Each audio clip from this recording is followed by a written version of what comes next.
Hello you beautiful people and welcome back to another video. Today we are going to be delving into the dark and wonderful world of My Chemical Romance and their magnum opus record, The Black Parade. An outfit consisting of lead singer Gerard Way, his brother Mikey on bass, and Frank Hero and Ray Toro on rhythm and lead guitar. Assembling in New Jersey in 2001, My Chemical Romance would go on to create some of the most legendary rock anthems of the early 2000s, reviving and pioneering a new wave of emo rock music with records such as The Black Parade and their debut album 3 Cheers for Sweet Revenge. My Chem have a truly incredible story and discography, but today we're going to be talking specifically on their most enthralling and darkest record, The Black Parade. So before we jump right into things, if you enjoyed today's video then please feel free to leave a like and subscribe to show your support, as it really means the world to me, and I'm wanting to make content creation my full-time occupation. Without further ado, let's dive straight into the world of My Chemical Romance.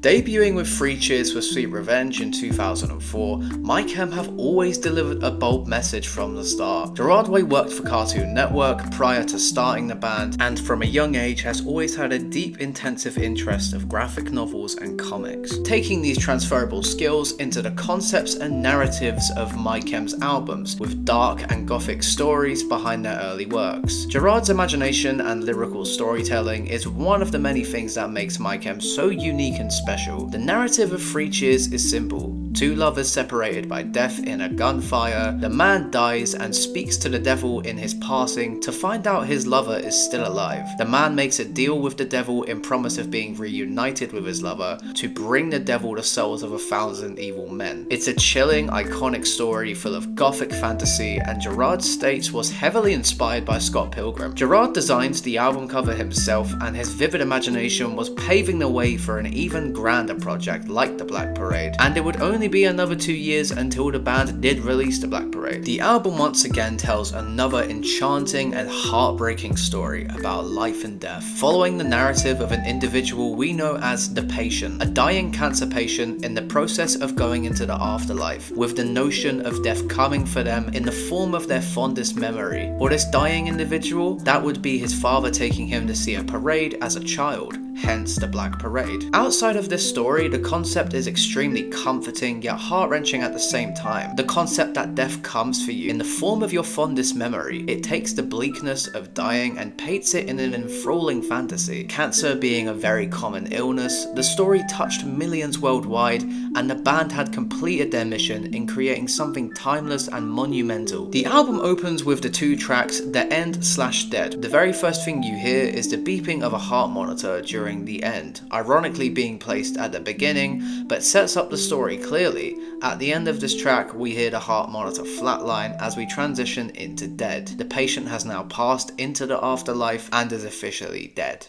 The track starts with this soaring scream from Gerard, followed by bouncy, cartoony guitar and drums. The lyrics are bold and in your face and set the narrative. In my opinion, this is one of the greatest album openers of all time. It's packed full of energy, momentum, and gets you instantly sucked into the world that is The Black Parade. The next couple of tracks, This Is How I Disappear and The Sharpest Lives, show the patient reflecting on their life, their mistakes and regrets, accompanied by some of the most bone-chilling, theatric, and dark instrumentations, opening up the rock opera soundscape and creating tension. I think that The Sharpest Life speaks a lot on alcoholism as well, and how the patient may have struggled with this in their adulthood. This all leads up to the main theme of the album, Welcome to the Black Parade, a complete juxtaposition to the insatiably dark previous 2 tracks. The song opens up with the iconic G note that has become notoriously triggering to any emo around who hears it, and slowly adds more instruments to the build-up. The lyrics are direct and lay out the entire album concept nicely, over this building drum roll of a marching band lower in the mix, working up to the kickoff of the track, which as an entire song carries this triumphant and defiant attitude and message. This has gone down as My Chem's most popular song of all time and is pretty much well known worldwide. The cover art that is available available with the vinyl paints a vivid image of what the Black Parade itself looks like. The concept art is detailed and beautifully orchestrated, just like the music, the patient being carried by one of the skeleton marchers in this weary and twisted fantasy. As we move further into the album, the next tracks, I Don't Love You and House of Wolves, see the patient reflecting on their love life and is a certified heartbroken ballad. The House of Wolves being a complete switch in attitude once again, with soaring riffs and sinful lyrics, one of my personal favourite highlights of the record, having some of the best vocal deliveries and instrumentations on the record. I feel as though these songs explore some of the patient's most vulnerable sides, but none of which could prepare us for the next track, Cancer.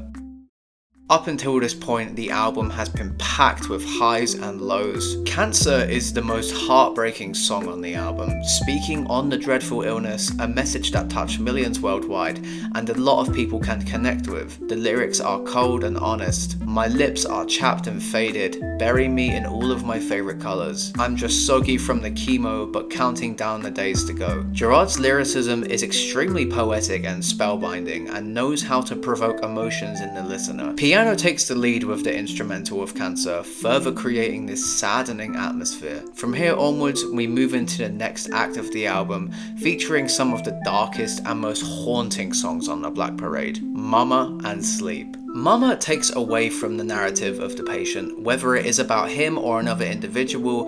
It tells a story from the perspective of a soldier at war, writing a letter to his mother in attempt to mend their broken relationship, knowing that his death is nearby. The song features Liza Minnelli, I'm not sure if I'm pronouncing that right, please correct me if I'm not, who plays the role of Mother War and is the female vocalist at the back end of the song. Mike and have always been open in discussing and exploring these dark aesthetics, and themes of life and death are highlighted further in this track through the lens of war. The next track, Sleep, explores death even further, the patient coming to terms with his final destination, reaching a point of total nihilism and viewing death as a deep eternal sleep. What makes this track all the more hellish is the fact that lyrics and vocals are also semi-biographical of Gerard, as it's about his experience with sleep terrors, which he believes were invoked by the haunted mansion they recorded the Black Parade in. Gerard's screaming in this track is unreal and shakes you to your core. With not much left to go over, the patient reflects deeply in his last moments, moving us into the final act of the album. Teenagers sees the patient reflecting on their teen years, being young, reckless and carefree. This song has not only become a massive anthem outside of the concept,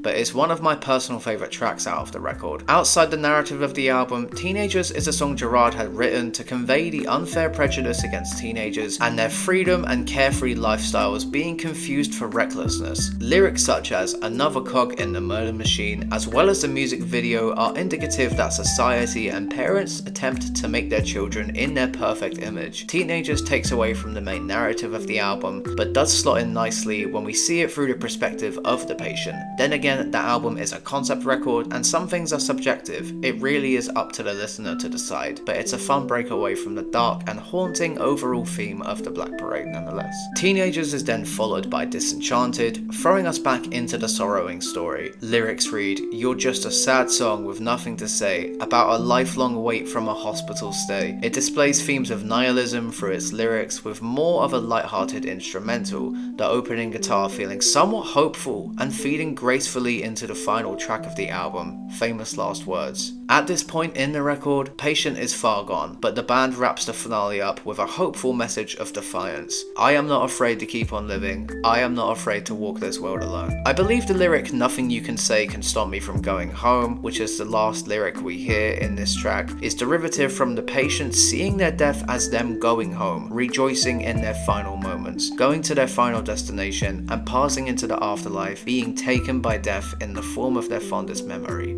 the Black Parade, perhaps rejoining his father in the afterlife. The last thing you hear is these church organs, which could be indicating that by the end of the album we are at the funeral of the patient. The album concludes here, however there is a hidden track at the end of the record named Blood, which, to be honest, is just a bit of an unserious drawback from the album. I do find it very entertaining and I suppose it does a good job of jumping out of the narrative in a light-hearted manner. And with that being said, the story of the Black Parade trade ends there. I would love to do a video on the story behind Free Cheers and or Danger Days, so if that's something that you guys would like to see, please let me know in the comments below which video you guys would like to see next on My Chemical Romance, and drop a like and subscribe. And with that being said, I hope you have a great rest of your day, and I will see you all in the next video. Bye for now.